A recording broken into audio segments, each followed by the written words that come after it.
Hi, my friend, it's Pat Sloan here, and it is Block Wednesday. We are on Sweet Dreams number 14. So what do you think number 14 will be? Something to go with coffee, I think, maybe.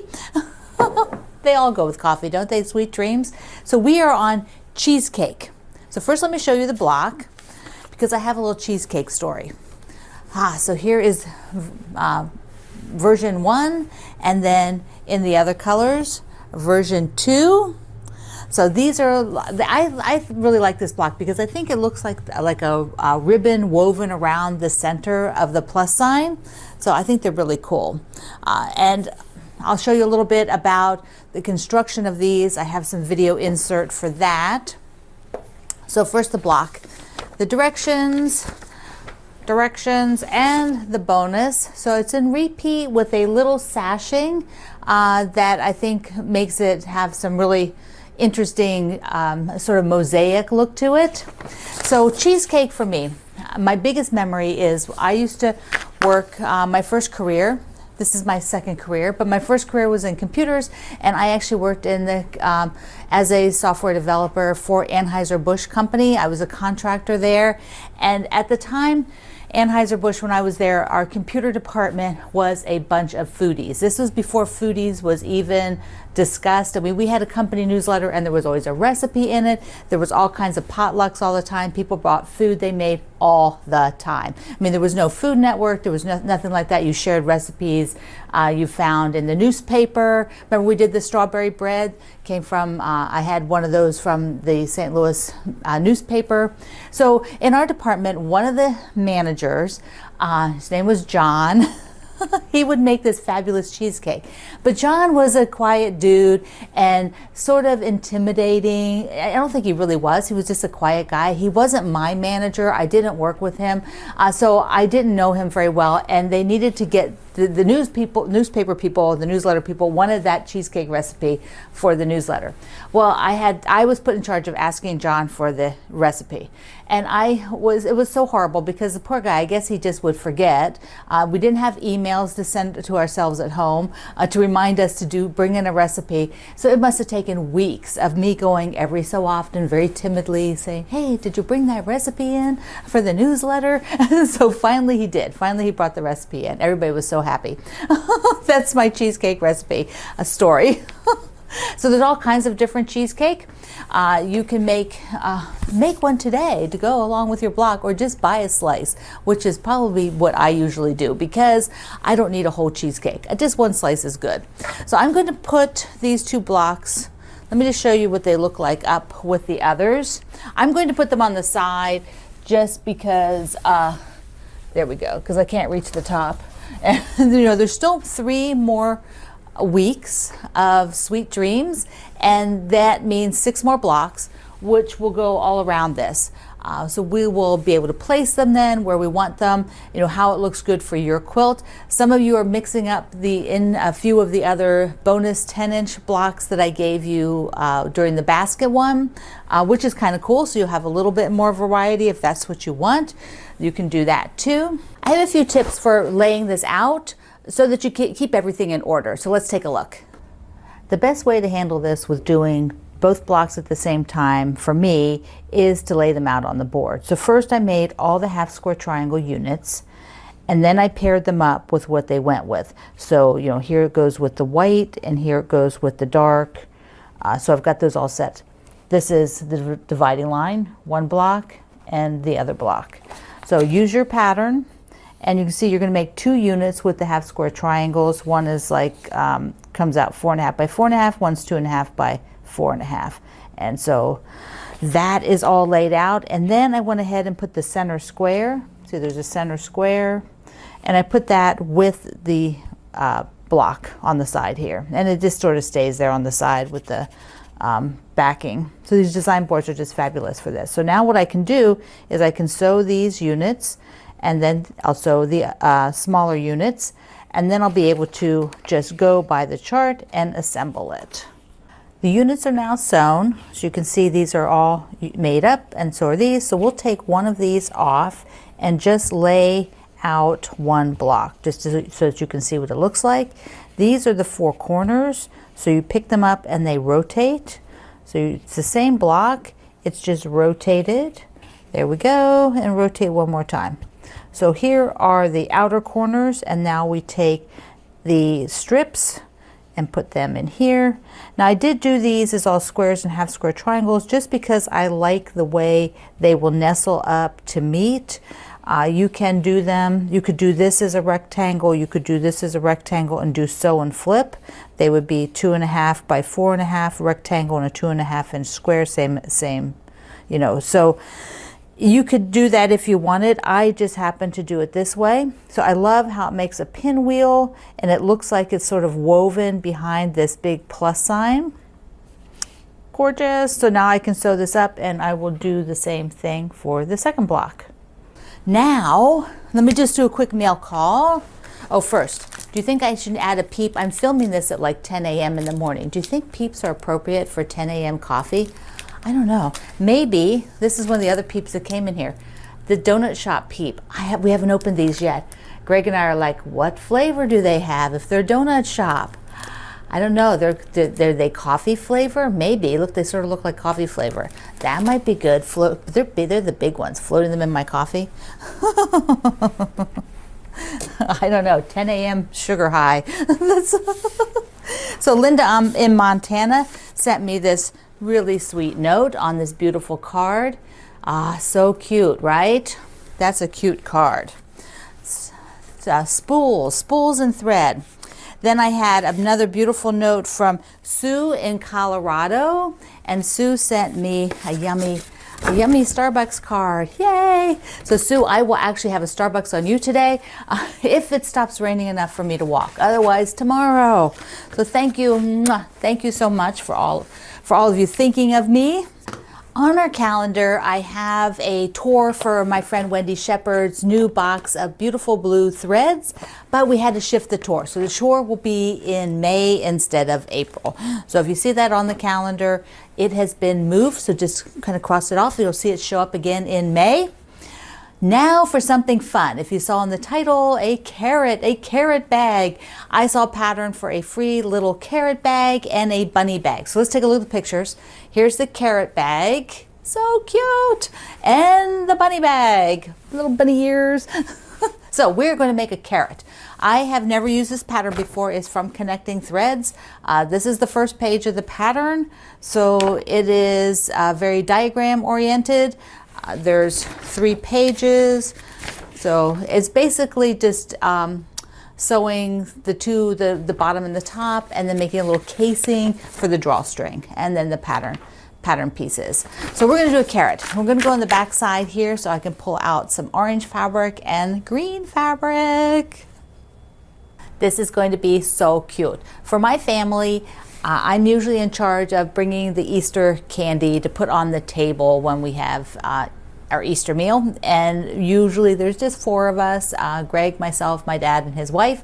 So I'm going to make 4 of these carrots so I can put some of the goodies in the carrots. So I think it'd be so cute. But I'm just going to pick the fabric for one first. So first, we have to get some fabrics. I'm using this metal book stand that you can get. These are fabulous. It's got that nice deep lip in here so I can keep a lot of stuff, like the Tabletopper book that's coming out, my newest book. But here I'm going to put the carrot pattern. But I need the pattern piece. So this is going to be, I have to keep out because I'm just going to cut the paper out. I'm going to cut this out, and I'm going to cut the square just with my ruler because it is a 6.5 inch square, so I can just cut the square out using a ruler, and I don't need the pattern piece. I will measure up for the drawstring area that's down there. So I'm going to cut the body out here because we need a pattern piece. Now, does it say cut with a 4th inch seam allowance? So they have not put the seam allowance on the pattern piece. So, but they did on the square. So for the carrot shape, which is the orange part, I will need to cut it just a little bit bigger for the seam allowance. So you end up making this square is the top is the green, which is the, you know, the stems, and then the orange is the whole body here. Okay, so let me put that guy away. Now we need to pick some fabric. So orange. I have a wonderful collection. I have some awesome dots. So I need to do a dot, but there's several dots. I've got a big dot. I have this smaller dot in 2 different shades. That's kind of a darker orange. Here's kind of a more traditional orange. Plus I have this orange here. This is a really old Amy Butler fabric. For those of you who collect Amy Butler, you might recognize it. It's been out a while. So I have to do a dot. So I'm thinking I want to do this guy, the great big dot. I don't know, I just think that's so fun. That's the one I'll do first. Then I'll decide if I want to do any other dots for the family members, because they don't really care. They won't care as much as I care about what my orange fabric looks like. Okay, next is green. So I want to pick a nice green to go with this. I pick a summery green. Oh, here, let me see. I've got 2 options.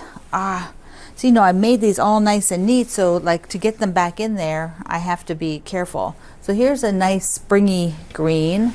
What do you think? Like, that's really springy, but I could get a little bit more greeny. I think maybe this is better. Yeah, I think that's better. Do you like that one? I think so. Okay, so I'm going to cut the square out of the green. The pattern piece goes like this. You know, they're going to be sewn together per the pattern piece here. See, they're just touching, they're just sewing together. So it looks like you do have a seam allowance added on here. So scratch that other thought. The seam allowance is on the carrot. You just sew with a 1/4 of an inch seam allowance. Okay, we got that part figured out. Okay, I don't need to add anything, just use the template as is. And so if I'm doing that, open up my orange fabric. What I'm going to do is I'll, you know, sew parts and then come back and show you what I sewed. So this guy, I can just take my rotary cutter and I'll just go around, because I don't need to be, you know, you can do it another way. You can cut with your scissors. You could draw it, you know, because it's going to be in the seam allowance. There we go. So I'm ready with this guy. Here's the orange for the body, and then I just need a square, and I'll go ahead and sew and show you. I have the 2 sections sewn now, so like this, and you're going to layer them right sides together. Whoops, layer them right sides together, and I have marked what the casing is. I just marked it with a pen. So the casing mark, because you're going to sew to the casing, stop, backstitch, start again, go all the way around, stop, backstitch, go up and do the other side. And so that will make the whole tube with the opening at the top. So I'm going to go and do that. The sides are all stitched, and I've done, per the directions, pressed the seam open, because you want that seam allowance open because of the little opening for the casing. See it? Where is it? Yeah. See the opening for the casing? That's where I'm going to be threading through. I'm just going to use grosgrain ribbon. You can make a ribbon. I have some ribbon, so I'm just going to use ribbon. So now the next step is to fold, you know, take the lid, you've got to fold it under a little bit. You're going to fold it in half, and this will be a little bit of fussing to get it nice and neat. But your idea here is to go past the seam allowance. So the seam allowance is up, and you want to cover it and go just a little bit past, because you're going to be sewing on the opposite. You're going to be sewing on the right side to lock it down, and you need to put a bunch of pins in here so it doesn't slip and slide on you, or you could glue it. That's another thing you could do. You could take some of that glue and just glue it down. That way when you turn it over and sew through it, you know it's not going to shift when you're rotating it. Weave the first one the whole way around and back out this one side, and then do the opposite. go all the way around and back out the other side. So fun to do because we looped it all the way around, and the other one, the other direction, the opposite direction, that you just take the loops and go like this, and it's a carrot. So darling. Okay, so I have to make 3 more of these. I'm hoping I have enough string for 3 more. I might be able to, otherwise I'll have to get to the store and I'll have to get some more string. But if I do get to the store and get more string, I will get a different color than black. But this was super skinny ribbon. It is 1/8, so that's a 1/8 inch ribbon, which is nice. Then you don't have, but you can make the cloth like the pattern says, but the ribbon's easy. Ta-da! So cute. Just before I finished getting the video ready to upload, I got an email from one of our friends, Graham, giving the links to that food quilt. I found the article at the newspaper, so I'm going to link that. Hopefully you can read it. You know, sometimes newspapers you have to be a subscriber, but I was able to see it. And then there's a link in that to where you can submit your story to this particular project if you have one that you can add. And that's at the Museum of Food and Drink. So, and there you can see a lot of the blocks for the quilt. So that is so awesome. Thank you so much for sharing that link. And remember, for the quilt news, if you see quilts in the news somewhere, send me an email with a link to it. I would love to share it so all of us can enjoy it. All right, you're going to make some cheesecake today, either real cheesecake or our block. For sweet dreams. Ta-da! And pretty soon I will have the next Block Wednesday theme for you. So we usually take a week or 2 break in between so people can finish up, and then we start another one over the summer, which will be 9 blocks, and very easy blocks. It's always super fun. It's just a fun way to sew along. Okay, my friend, I love you. Mwah. Thank you for being here in the Sloan Zone, where we made carrots today. See you online.